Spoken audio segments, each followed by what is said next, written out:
Welcome back, everyone. Today we pause to honor those we've lost, American icons and beloved figures from around the world whose lives left a mark that words can barely hold. If this kind of tribute matters to you, a like goes a long way. It helps us keep doing this the right way, with dignity and care. Thank you for being here. Let's take a moment together. Felipe Staiti has left us at the age of 64. A founding guitarist of Inanitos Verdes, one of those musicians whose name you might not have known, but whose playing you absolutely felt. The band broke the news simply, without ceremony. Just a quiet confirmation of something that hit harder than expected. If you came of age in the late 80s or early 90s, especially in households where Latin music was part of everyday life, his guitar was probably already in your ears long before you thought to ask who was playing it. Lamento Boliviano. La Marola Verde. These weren't just songs. They were companions. The kind that show up again on a long night drive or an old mixtape you forgot you kept. Staiti wasn't someone who demanded the spotlight. He'd stand toward the back, composed, almost motionless, and yet that sound, clean and aching and slightly melancholic, carried everything. It had weight. The kind that doesn't wear off with time. He'd been there from the very beginning. Mendoza, late 70s, a young man helping build something that had no category yet, no guaranteed audience. And somehow it crossed borders, traveled through radios, cassette decks, family kitchens, and landed somewhere far from Argentina. You got the feeling he cared more about getting the music right than anything else. Not the fame. Not the recognition. Just the work. And now that sound, so familiar for so long, belongs a little more to memory than to the living moment. That's always a strange kind of grief. The people go, but somehow the songs stay exactly where you left them. Tina Turner has died at 83. The woman the world came to call the queen of rock and roll, a voice that didn't just carry a melody, it bulldozed through everything in its path.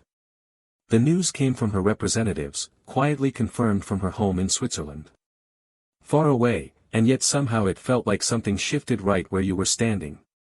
If you were watching television in the 60s, you first knew her as part of the Ike and Tina Turner Revue, pure electricity, pure movement, a performance you could not ignore no matter how hard you tried. Then came the years nobody talked about much at the time. Hard years. And she walked away from them, rebuilt from the ground up. That alone told you everything you needed to know about her. Then the 80s happened. And she didn't just return, she arrived larger than before. Private dancer. What's love got to do with it? The radio couldn't get enough. That voice, unpolished, unfiltered, completely real, cut through the noise like nothing else on the dial. She eventually built a quieter life in Switzerland, a different rhythm, a different world. But she never truly left the people who grew up with her. There was always a sense that she had survived more than most, had lived more than most, and never once asked you to feel sorry for her. Now she's gone. And in her place is a kind of silence that her voice used to fill. It's funny how that works. You think certain songs are just part of the background until you realize they were never background at all. Before the stages and the stadiums, there was a boy in Milwaukee who listened more than he talked. Steve Miller didn't come up chasing the dream. He grew up near it, almost accidentally. His father was a physician, his mother a singer, and their home had a way of drawing music in like weather. Not structured, not scales and sheet music, just the real thing, happening in rooms. By the time most children were learning to ride bikes, Steve was sitting quietly while people like Les Paul and Mary Ford played in his living room. Not as a fan with wide eyes. Just a kid in a corner, taking it all in. There's one detail that tends to get overlooked. Les Paul once showed him something, how sound could be shaped, bent, made into something unexpected. How a guitar could do more than you thought possible. That stayed. But life pressed in the way it does. He tried Texas, tried the University of Austin, tried following a more predictable path. It didn't hold. Some people, music doesn't give them a choice. So he left, quietly, without announcement, and headed towards something truer to what he was. Chicago came first. Blues, raw and unvarnished. Then San Francisco in the late 60s, when everything was uncertain and somehow that made it exactly the right place to start. That's where the Steve Miller Band took shape. Not manufactured, not engineered, just real.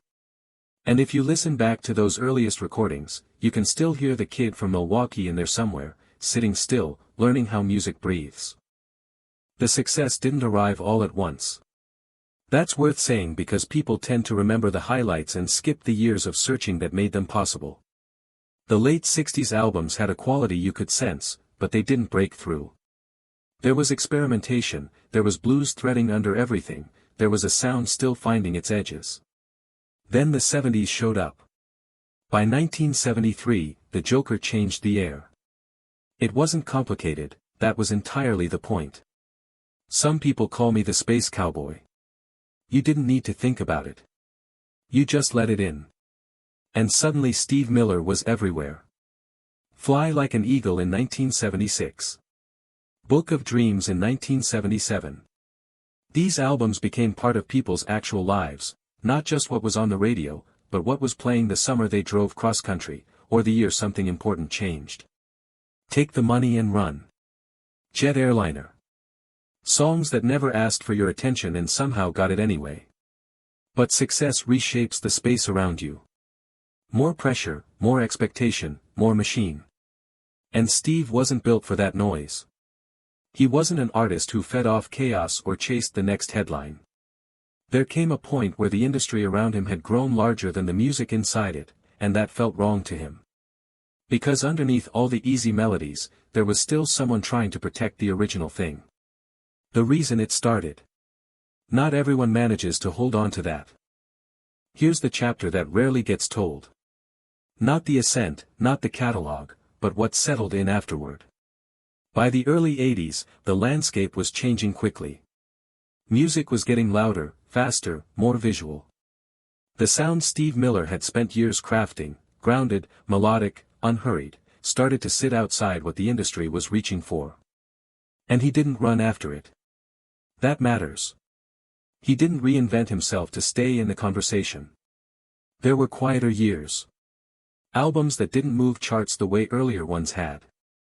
Moments where people quietly wondered whether that chapter had closed, and maybe, in private human moments, he wondered too. Because when your music has been woven into the fabric of people's lives for that long, stepping back isn't just a career decision. It's something more personal than that. But here's what most people missed, he never actually vanished.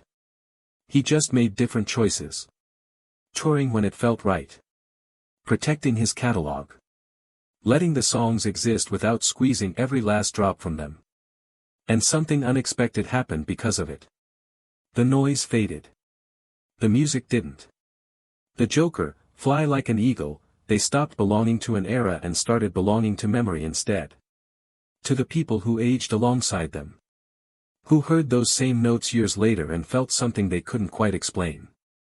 When he was inducted into the Rock and Roll Hall of Fame in 2016, there was no sense of someone fighting for their place. Just recognition, arriving after time had already made the case. He's still here today, not performing for approval, not competing for relevance. Just present. And for the people who grew up with his music, he doesn't belong to a playlist. He belongs to a chapter of their lives. Some legacies don't need to stay loud to stay alive. Michael Patrick has died at 35.